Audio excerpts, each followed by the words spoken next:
That's going on, people. Today we're watching the 6 most disturbing things caught on police bodycam. On December 25th, 2020, a 63-year-old man named Anthony Quinn Warner drove his RV to Nashville, Tennessee's 2nd Avenue and woke up nearby residents with the sound of a robotic, digital female voice coming from his RV, warning everyone around the vehicle to evacuate the area.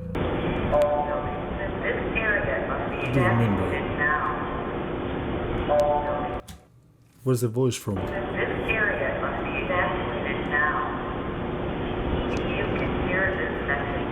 Yeah, I can hear that message.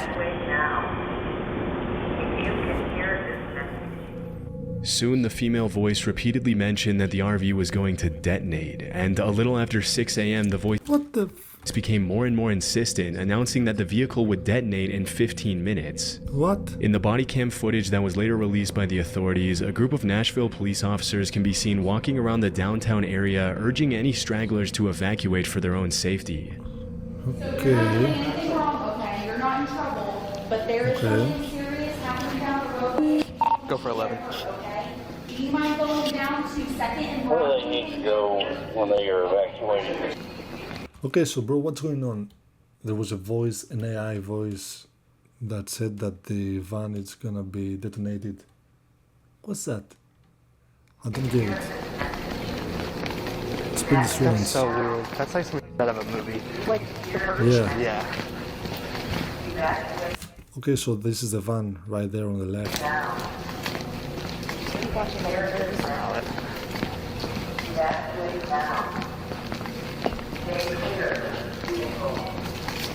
Okay.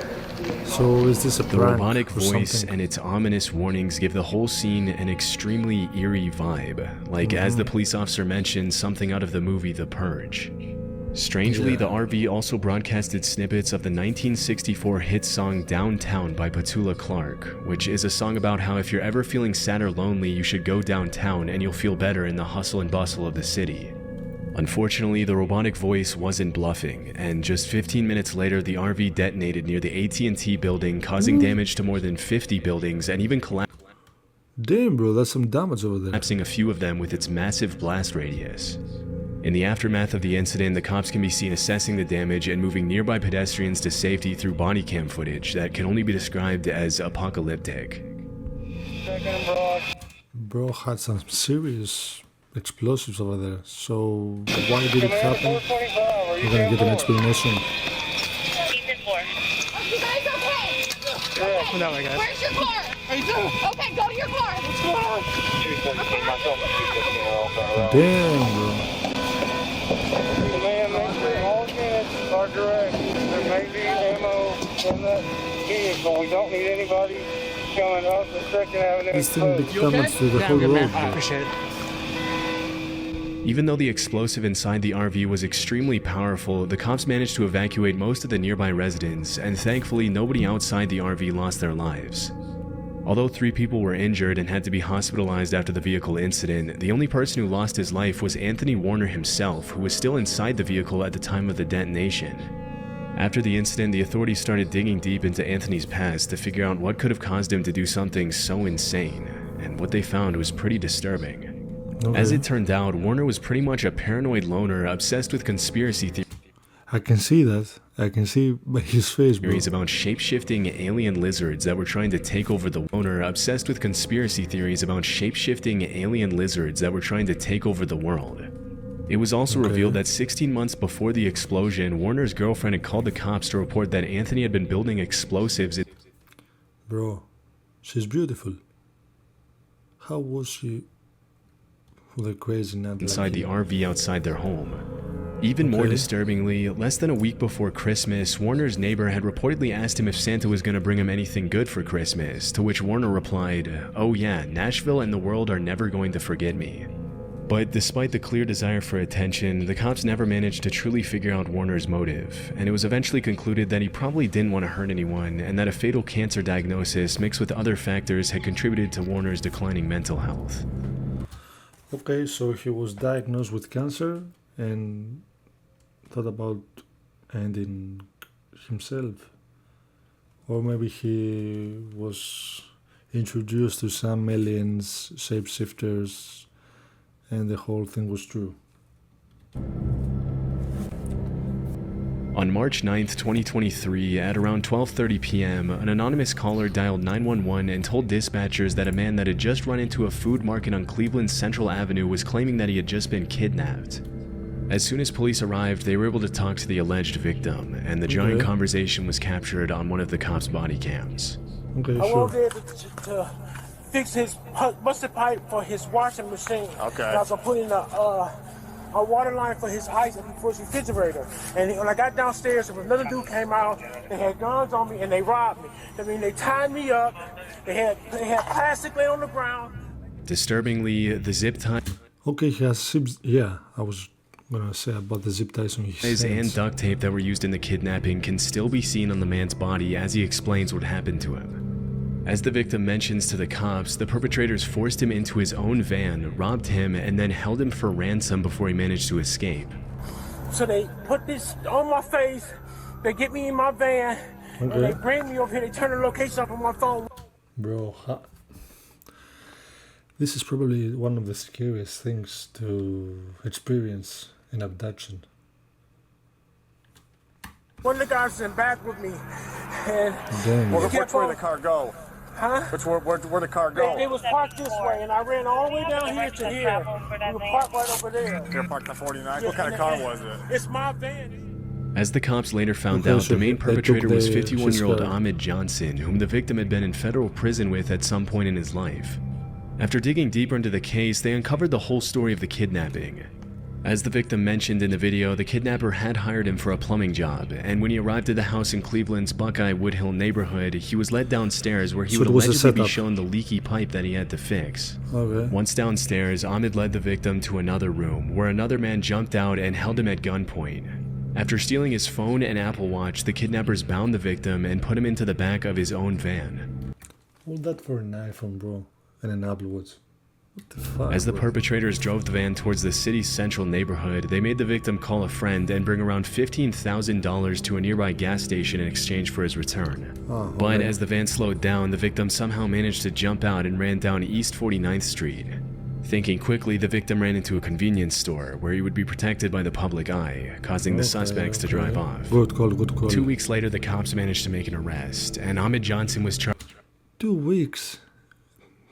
in Damn, Cleveland bro. court They were there, around that area. with aggravated kidnapping. As of today, there have been no further updates to the case. That was wild. On bro. September 9, 2019, an Albuquerque Police Department officer saw a young man performing a traffic stop on a gray Nissan SUV. Strangely, the man wasn't dressed like a police officer at all. In fact, he was dressed as an ordinary citizen in jeans, a black polo, and an Air Force cap as he wrote down the driver's information.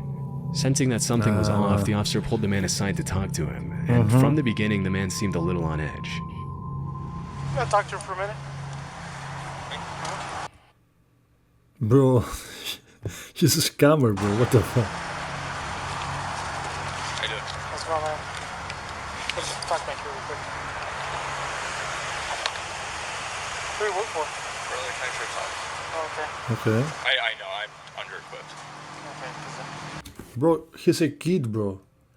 How is he working for sales sources? Normally, you do, if you're out here, man, if you're making a traffic stop, you're just gonna have to stop. Bro, you can see it in his eyes. He's lying.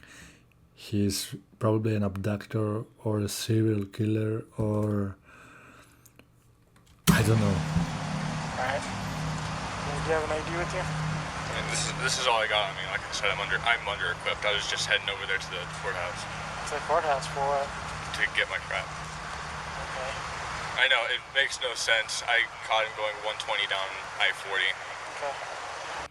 Or he's just an psychotic maniac that wants to be a cop and did not pass his psych exams because he's Lulu crazy and she's just impersonating a cop. Why do you have lights on this vehicle? Personal? I know. Do you have an ID with you at all? No, I keep it on my uniform. The man claims that he was on his way to the courthouse when he pulled over the driver of the gray Nissan. No. Suspiciously, though, he claims he Don't doesn't buy have it. any sort of identification on him because he allegedly left it inside his uniform. After a bit of questioning, the man says his name is Brendan Wazinski and confesses that he was using his purse. Brendan Wyszynski. I don't trust that name. Vehicle to pull over civilians, but insists that he's been an officer of the law for 3 years. Simple. And I'm not here to mess with you, man. It's just the thing is, yeah, he was speeding, dude. You could have called it in, and because if you get into shooting, you're Right. All right, man. I understand. Right. This, for starters, I know this looks really bad. Right. Bro, don't let him get away. This looks really bad. Don't let This him get away screams with it. whacker. Right. How long you been on? About 3 years. Okay. I've been on for like 13 years. All right, so. After checking the database, the officer notices Brendan's name doesn't pop up on any nearby law enforcement agencies list, and at that point his only option is to put the suspect in the back of his vehicle while he waits for his supervisor to figure things out. Less than 5 minutes later, Brendan gets cold feet and confesses that he's not a real cop. Told you so. I told you so. What's up, man? Alright. I'm just gonna be straight up honest with you. I'm not a cop. Okay. Okay. I'm just gonna be What's that badge from? I bought it offline. Okay. Do me a favor, stay in here, okay, for a second. Bro, he might be a serial killer. As soon as his supervisor He might did effect traffic stop to find the victim. arrives, the officer briefs him on the situation, and they decide to arrest Brendan for impersonating a police officer. Yeah. After putting him in cuffs, the sheriff arrives to assess the situation. I honestly don't know how long Brendan was expecting to be able to get away with pulling people over pretending to be a cop, but it seems as though he was hoping to play vigilante with no consequences forever. Even though he didn't have a weapon in his belt at the time, it's not uncommon for people like Brendan to start using guns and handcuffs as intimidation tools once they get more comfortable and start thinking they can get away with it. Obviously, it's incredibly dangerous to have random people driving around the city pretending to be cops when they really have nothing to do with law enforcement at all. So what's your saves, guys, on the traffic stops, on any search, on any of that? Ask for a badge, for a see the uniform, see the patrol car, see something. Which is why the officers have no other choice but to bring him into the police station. After arriving at the station, the cops try to get Brendan's full statement, but the suspect contradicts himself a bunch and lies to try to get the officer's sympathy. Brendan says he was on his way to work when he saw a guy going 120 on the freeway and confesses that he freaked out when the cop asked him about his identity. Strangely, he alleges that the badge he used to fake his identity used to belong to his dad, who supposedly used to work with the sheriff's department before he was killed in the line of duty 5 or 6 years prior. No, don't pity him, don't pity him. He's doing that on purpose. Say about his dead daddy. And when I made contact with you, I noticed you had a badge. Where'd you get that badge from? It belonged to my dad. It belongs to your dad? When was Well, it did. It did? Is he still around, or did he pass away? Well, he was killed. Oh, he was killed, okay. As it was later revealed, this was a complete lie, and the truth was that he bought the badge online as he had initially confessed when the cop interrogated him. Bro, he's lying over lies, over lies, over lies. Just tell the fucking truth, bro. Or maybe you did something that you cannot reveal. It's hard to imagine that he thought he was going to get away with a lie like that when there was video evidence of him saying that he bought the badge online less than an hour ago. During the interview, it was also revealed that Brendan was only 18 years old, even though he said he was around 25 when the cop initially pulled him over. I told you, he's This a makes kid. the fact Look that at he his said he face. was married and needed to call his wife even more sketchy, and it's hard to tell which details of the story are true and which ones are completely made up. Okay. A few seconds later, things get a little scary when Brendan confesses that he had a loaded weapon in the glove compartment of the vehicle, which wasn't initially visible in the video. Considering he's a compulsive liar and an irresponsible teenager, And compulsive liar. He's probably killed somebody before. it's pretty horrifying to imagine what he would have done with the handcuffs and gun had he been given the chance to play vigilante for a few more days or weeks or whatever. In March 2020, a judge sentenced Brendan to a year of probation. But just a few Probation. weeks later, he failed to report to his probation officer, refused to get a psych exam, provided a false address, and missed a scheduled meeting. As a result, the judge tightened his probation conditions, Back to back and on as line, of today, bro. there have been no further updates to the case. At around 8 p.m. on September 30th, 2021, three children... No further updates to the case. What did happen with him? conditions, and failed to report to his probation officer, refused to get a psych exam, provided a false address, and missed a scheduled meeting. As a result, the judge tightened his probation conditions, and as of today, there have been no further updates to the case. Put him on jail, bro. Put him on fucking jail, bro. At around 8 p.m. on September 30th, 2021, 3 children ages 6, 6, and 7 were reported missing in the Flamingo Lake neighborhood in Montgomery, Texas. According to the parents, the kids had gone missing after they went into the Sam Houston forest and wandered off the main trail to go play in a creek. After the disappearance was announced to the public, the authorities launched a massive search that included helicopters, dogs, drones, off-road vehicles, and hundreds of police officers from multiple law enforcement agencies. The next morning, an anonymous Good Samaritan who was very familiar with the layout of the woods decided to take matters into his own hands and went into the national forest by himself to find the kids. At around 9 a.m. on September 31st, the man found the kids and called 911 to bring the children to safety, and the whole rescue was captured on Sergeant Jason Smith's body cam. Oh, so they're alive. Okay. Come out, can y'all come to me? Come to me. I thought they... Yeah, come to me, there's an opening right here. Come on, kids, come to me. They wouldn't let me in over here last night, so I just took off around the back. I've been looking all night long. Yes, sir, I have all Jesus 3 is good, children. ain't he? Ain't Okay. Jesus good? He is good.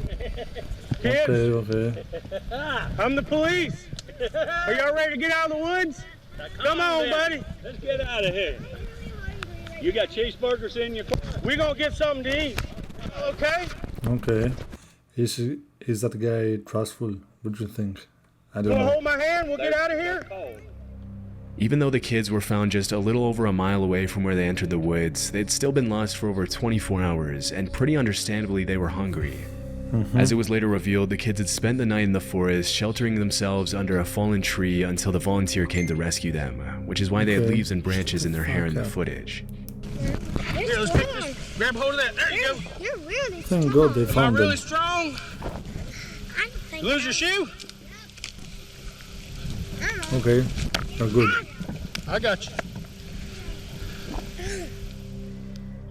Even though they had spent the night with minimum shelter and hadn't had anything to eat for 24 hours, the children still seemed to be in pretty good spirits as Sergeant Smith escorted them out of the woods. And toward the end of the video, he can be seen guiding them to the clearing where a bunch of cop cars sit waiting for them.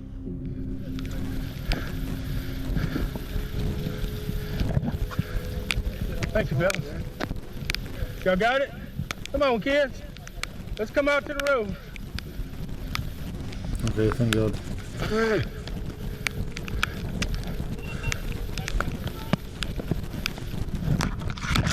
Whoa, good. What? There you go, buddy. Look at you. You made it. It's honestly pretty terrifying to think that if they hadn't been found then and there, the kids would have probably ended up succumbing to the elements. But thankfully, they were able to get back home to their parents. That's a happy ending, bro. That's a really happy On January ending. 30th, 2017, New Mexico police received a disturbing call from a witness in Nevada who claimed he had seen a woman being taken out of her Las Vegas apartment by a man and put into a white van with a Texas license plate. Fuck. After receiving the alert, the cops were able to locate the van in question less than 24 hours later and arrest the driver and passenger. Okay.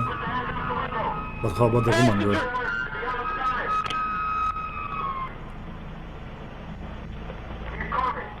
Bro, is the woman alive, bro? Let me guess. You're thinking about going to therapy. And as a therapist myself, of course I'm going to say that's a great... Fuck your ass, bro. Once the suspects are out of the vehicle, the cops approach the white van, and that's when they find something incredibly disturbing. Oh, shit. Yeah. Put a camera on this thing. Got a camera. You need a... Oh my God, thank you. Okay. Got it? What's going on? I got throw me. Okay, we're gonna get you out of here, okay? I got pictures of her and I got pictures of the chains. So why do they need the pictures, bro? In the back of the Just vehicle, the cops find a woman release her. named Jane who is chained to the floorboards of the van by the suspects, and as soon as the officers set her free, she gives them her disturbing testimony. According to the victim, the man who was driving the getaway van was her ex-boyfriend Jack, who broke into her apartment and took her. Even though she fought hard to escape, Jack was trained in mixed martial arts and was a lot heavier than her, and it didn't take him long to take her out of her home. Jane assumed it was her neighbors who saw the altercation and called the police, and it was thanks to that 911 call that the cops were able to rescue her. Once inside the police car, Jack doesn't seem all too distressed that he's about to be put away for a long time. She's great. She's smiling, bro. She's smiling. He can even be seen interacting pretty calmly with the officer driving the vehicle, asking him if he has a favorite hymn and singing the words to Amazing Grace as he's taken to jail. She's cuckoo. She's cuckoo. Got a favorite hymn? What's that? You got a favorite hymn? No, I don't. Why not? Bro, I don't think he's bluffing. I think something's wrong out there. I don't know. I've never been into them. What about you? What about Amazing Grace? You like that one? I'll take it.